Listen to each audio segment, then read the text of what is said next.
যে সমস্ত বন্ধুরা আমার ভিডিওটি দেখছেন একটু মন দিয়ে শুনবেন।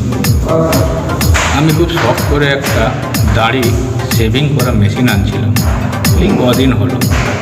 তো আজকে টাইম পেলাম, আমি ভাবলাম একটু শেভিংটা করি, দাড়িটা ভালো করে ম্যাচিং করে কাটবো।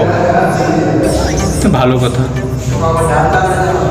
শুরু করলাম কাটা। তারপর দেখলাম ঠিক মনের মতো হচ্ছে না, আর একটু ভালো করার ইচ্ছা হলো, আবার শুরু করলাম। তো দেখুন দাড়িটা তো মোটামুটি করতে গিয়ে এই যে দেখছেন এরকম করে ফেলেছি।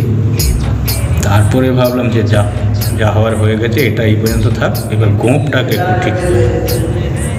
গোঁপটা ঠিক করতে গিয়ে আর কি বলবো, এই তো দেখছেন গোঁপের অবস্থা আপনারা। করতে গেলাম এক, আর হয়ে গেছে বর্তমানে এই এক। তাই সমস্ত নতুন বন্ধু বান্ধবদের বলছি, যারা দাড়ি কাটা মেশিনটা ইউজ করবেন একটু সাবধানে করবেন, যাতে আমার মতো না হয়ে যায় আবার। ধন্যবাদ।